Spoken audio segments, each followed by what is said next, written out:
Hello, hello. Welcome to Wander and Muse, where I have the privilege of talking to super interesting people doing cool things. And today's interesting person is Ms. Carrie Seid. That's Seid, Carrie Seid. And while you're listening, if you want to keep this going, but then pop over to her page, you will be delighted just watching these paint strokes on the homepage. It is so cool. So check out carrieseidartcom. That's CarrieSeidart.com. Let's go ahead and get started. Hello, Carrie. Hello, Heather. It's so nice to be here today. Oh, I'm glad to have you here. It's a nice break for me. Exactly. When I showed up, Carrie was busy working in her studio. And so now she's taken a little break so we can talk about what her artwork is all about. So since you know your artwork best, go ahead and tell the listeners just a little bit, because the world of art is so vast. Give them a little idea of what your art is all about. Yeah, well, I'll try. It's challenging in the audio world, and it's even challenging when you're looking at it because Exactly. my work is mixed media, and people often don't know what they're looking at when they look at it because it's illusionistic in nature. It is. Yeah, but it is mixed media art for the wall. It's sculpture for the wall.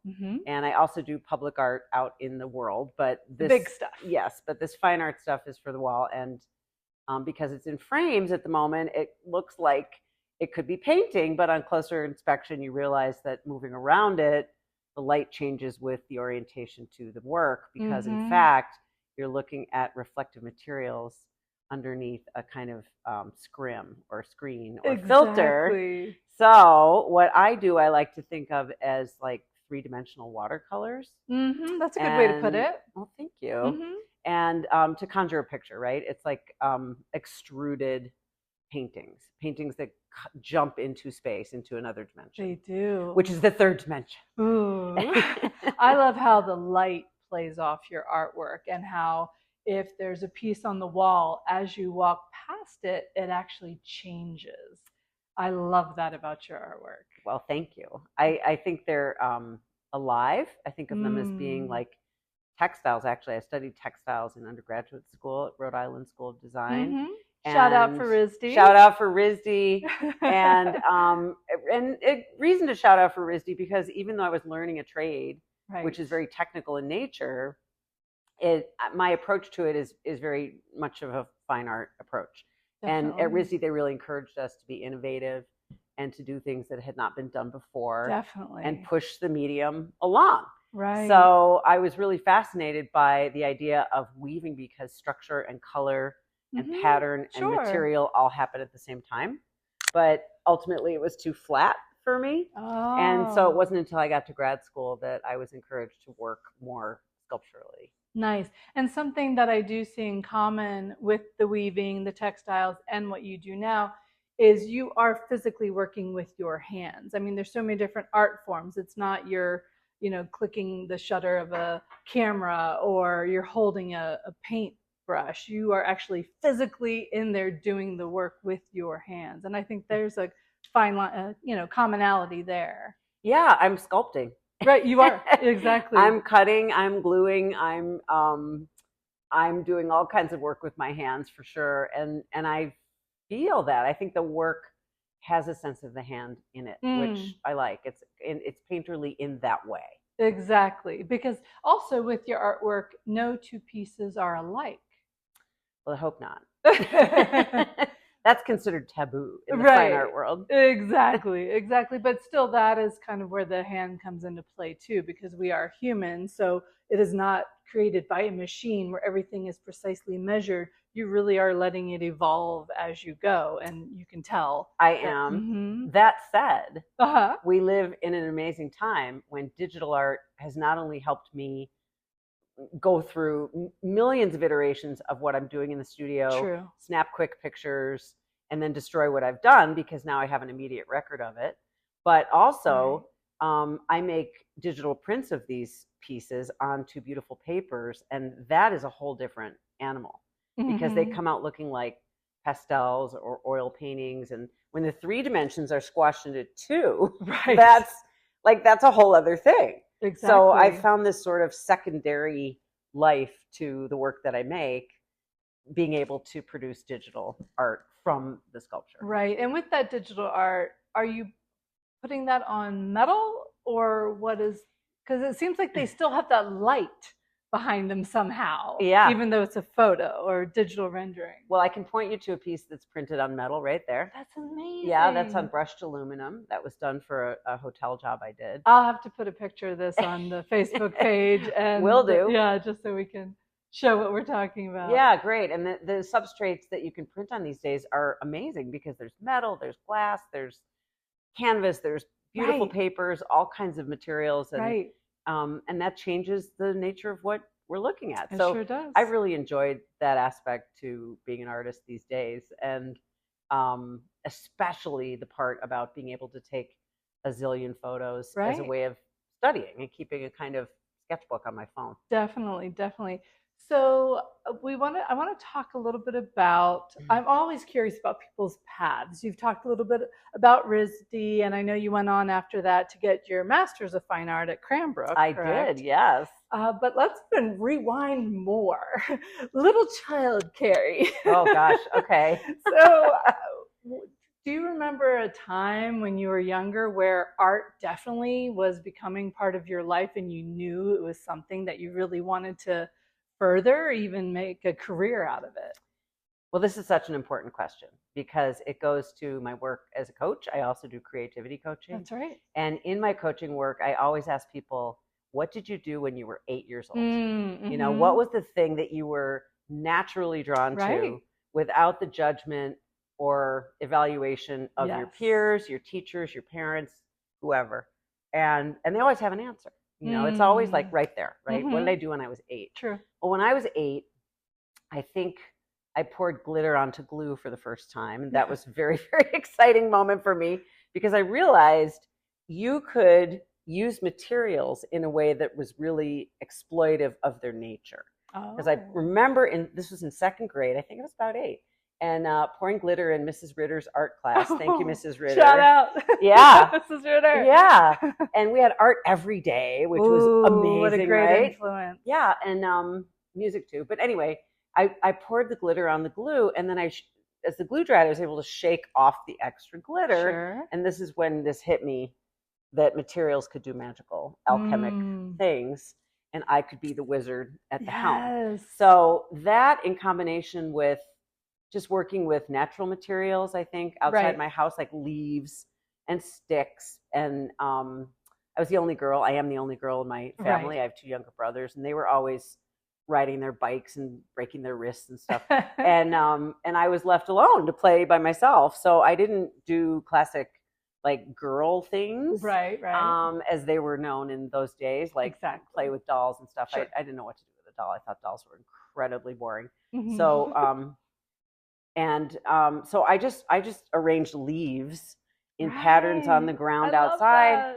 And now there's a very famous artist who does that. His name is Andy Goldsworthy. Sure. I follow him on kind of for the same reason, you know. He was wanting to just work with nature and get outside. And I loved wallpaper books and patterns, because my parents, I think, were redecorating the house at that time. Fantastic. That when I was the age you're asking about. Right. And I remember just poring over these wallpaper books and being obsessed with the textures and patterns. Definitely. And I wasn't allowed to get the wallpaper that I wanted for my room, which I still regret. That could have changed everything. It's going to happen. I'm going to do it, Heather. Hilarious. Was it the red crushed velvet damask? It was pink. It was pink crushed velvet. How did you know? That's hilarious. And then I would think even the fact that you grew up in Chicago had to have been an influence too, just having the art galleries at your disposal right there. And well, it was that something. Yeah, for sure. I was lucky to do that. In high school, I lived right in the city, and I went to lots of openings with my parents. But when I was a child, I grew up near Lake Michigan, and so I think growing up near water. Of course, I don't live near water now. I have to create it in my studio because I'm talking to you in Tucson, Arizona. Yes. And it's only 108 out today. Yeah, but we have water in our hearts and our minds and our glasses in front of us. there was something about the edge of a lake that always intrigued me. And in Chicago, that edge is very clearly delineated. So because the high rises, the tallest buildings, can create this canyon-like wall right at the beginning of that horizontal, gigantic lake. True. And so that line, to me, a lot of it was concrete. And so it was really easy to see it. It wasn't like a gradual thing. On the other hand, when I was really little, I lived near the beach. So I think that edge of the water has a lot to do with my work. I like that. Yeah, and falling into a kind of space where I mean visually falling with my eyes into a space where there were many layers of light intersecting and reflections. In the city, the reflections of glass on the buildings and off the water is a really special combination. And I love the combination too of the big city skyscraper versus the natural lake, just that juxtaposition of the nature versus man-made. Yeah.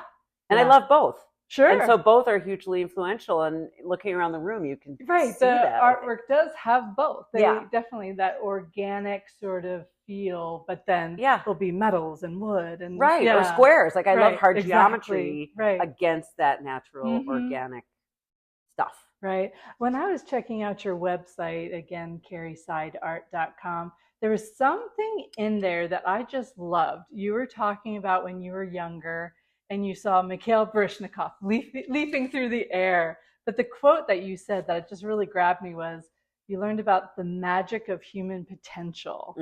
And so I just love that. At that age, you were a high schooler. I was in high school, I think, and just how it made such an impact that here we are years later, and it was something that you needed to share, that it was a pivotal moment, it seemed. It was. Well, not only did he leap through the air, he stayed in the air. He stayed there for an unnaturally long time, and I remember everybody gasping because this was just like superhuman. But that's when it occurred to me, well, this isn't superhuman. This is human with a lot of practice, right? This is a lot human with airlift that comes from many, many, many hours of work and dedication. Decades of work. Yeah. And then magic. Poof, So I just love that. That's when it hit me. Like, really okay, beautiful. we can do amazing things. We can do amazing things. And so you talked about a few little influences as far as going to art galleries, being in the big city, seeing Mikhail Baryshnikov. So who else in your life has really been either a major supporter of you or a mentor? Just what kind of inspiration? Well, I'm so lucky to have so much family support, first of all. The people in my family, my mother, my father, my stepmother, my brothers, my uncle, my aunt, they've all been really, really, really supportive. And I want to add my sisters-in-law, who I met later in life, but became incredible supporters of my work. And so I get nothing but encouragement from all of them. Unlike a lot of people I've met in my coaching practice who want to be in the arts and are very much discouraged. And then I would say that my other major influences are my two teachers, Warren Seelig and Gerhardt Knodel, both of whom helped me realize that I had that human potential to make magical things happen. Were they high school or college? No, well, I and shout out to my high school teachers, David and Greg, who were my English teachers, who luckily taught me a lot about literature before I went to art school, so I could have that under my belt. Tell your story. Yeah, well, also just have a kind of academic grounding. That's what I mean. Feel like, all right, I can go to art school and not be an idiot. That was good. And also just to form an opinion. They taught us that it was very important to be who you are. I like that. And to stand in your beliefs. Yes. And in your passion. And so that made an impression on me when I was about 15. That's great. And then Warren was a teacher I had at a summer workshop in Maine, who really convinced me that I was a fine artist and I should go to graduate school. Oh, wonderful. And I remember telling him, he said, "You should go to graduate school, Carrie." And I said, "I'll never get in." And he said, "Well, why do you think that?" Right. So he was really helpful in dismantling my negative beliefs about myself. Thank goodness. And I did go to graduate school where I studied with Gerhardt Knodel, who became a real fire under my butt and helped me, like pull just more and more and more and more out of myself. That's great. Yeah. So you were talking about how some of your coaching clients will say that they didn't have that support. Who knows what they could have done if they had.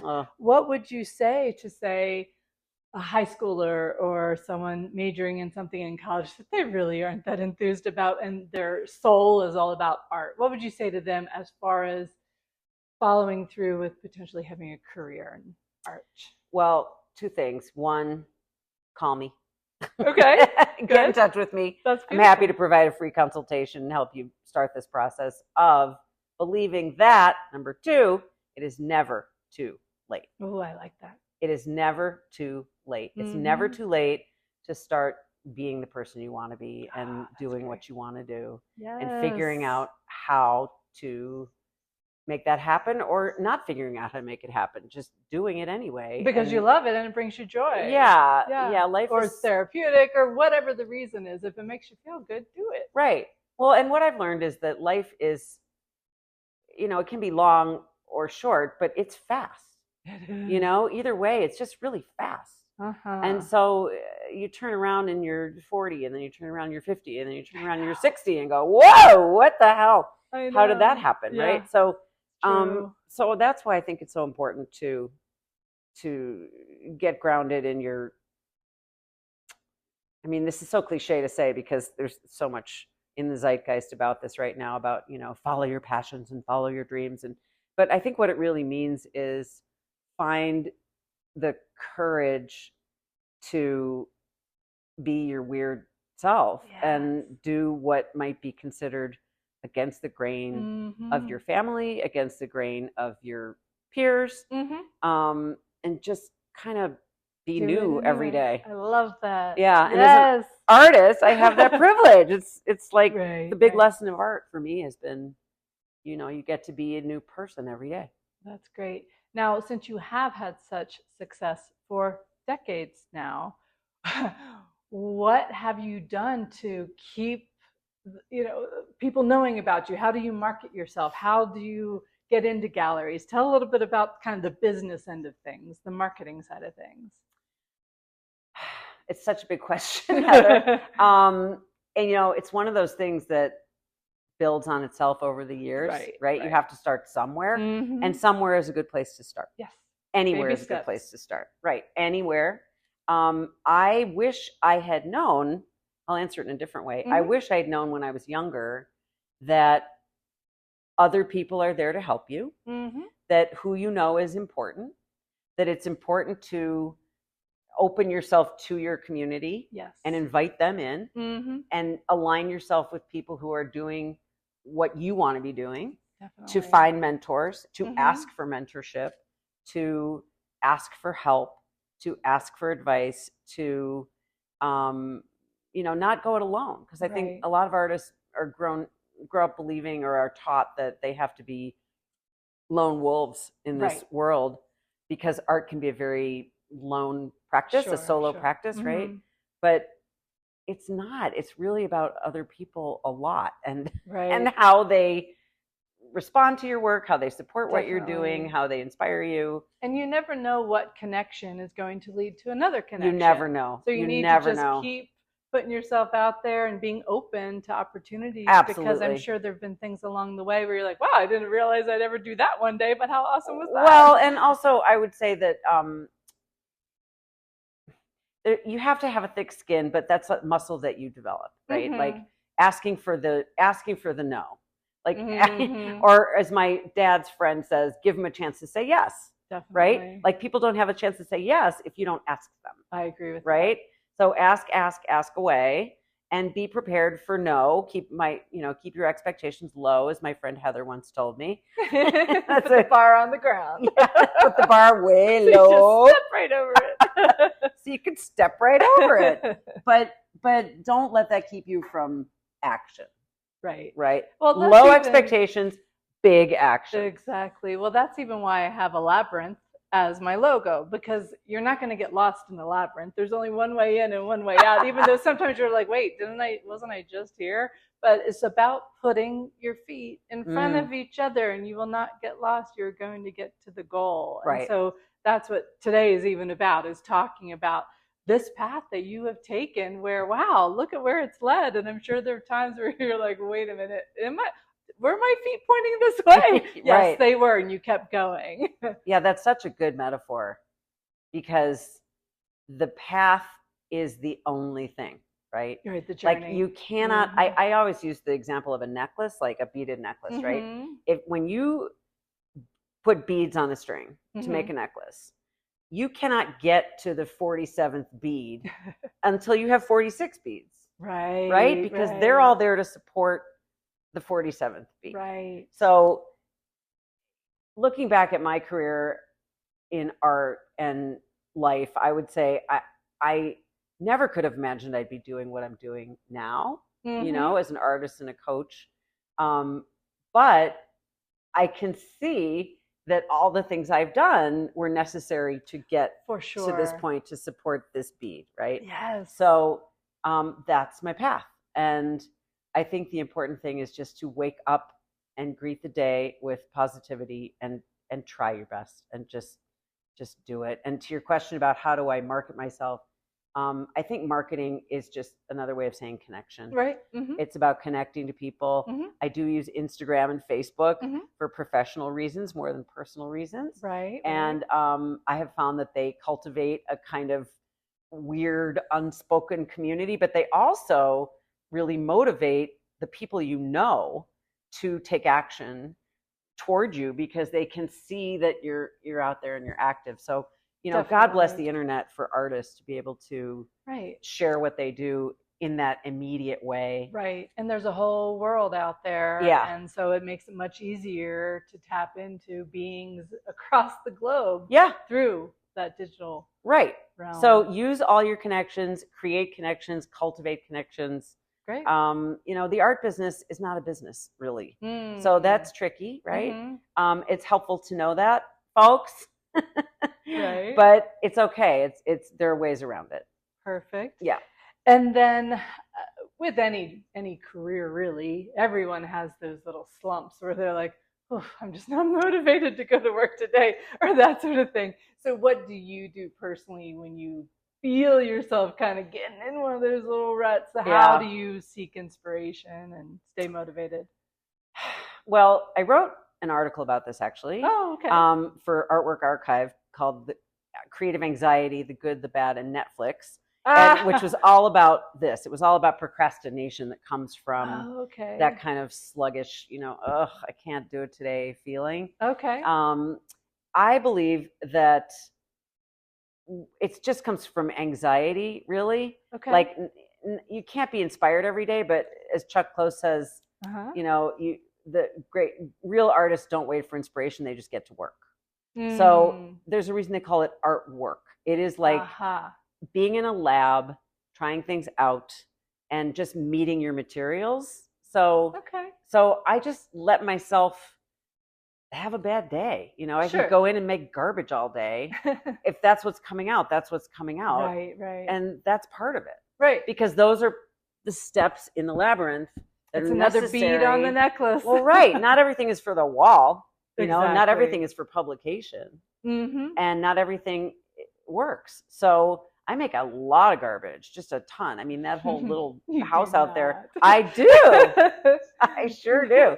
And and sure I just do keep it on the down low. Everything I've seen has been magnificent. You know, I mean, that piece right there, that green and violetish one, that was just crap. And I pulled all the structure out of it. And then I was left with this kind of weird painting in the back because I kept overworking it and overworking it. And I just decided, like, no, it's all coming out. So I took all of it out and I started again. But I had like a cool background. So yeah, make a mess, go to work, and, you know, or like, don't go to work, watch a TV show, make a meal, take a walk, phone a friend. Definitely. I mean, so I'll have some of my best ideas when I'm out on a hike or pruning a tree. All of a sudden something will come to me and it's a good idea, you know. You can't make art all the time. You have to go out and be in the world. Exactly. So let's see, what else would you like to share while we're still here today? I would like to share that wandering and musing are very, very important. Right. And to the whole practice of being alive, to having a fulfilling, beautiful life. So I'm so glad you're doing this podcast, because I think this is terribly important. To muse means to consider and to think and to absorb. Exactly. So any creative work is about observing, absorbing, and then responding. I love that. So get out and observe, absorb, respond, and know that, life is nuts and crazy stuff will happen all the time. So what can you control? You can control what you do. Yes. And how you show up for the people in your life. Yep. And how you respond, and keep going. Keep going. One little baby step. Keep going and make yourself happy. Pour glitter on glue and shake off the rest. See what sticks. Cheers to that. If anyone wants to find out more about Carrie Seid's artwork, a reminder to check out her website at carrieseidaart.com. Again, that's CarrieSeidart.com. And then as for me, Heather at Wander and Muse, go ahead and check out wanderandmuse.world. And on Facebook, check out Wander and Muse. Thank you so much for listening. Have a fantastic day.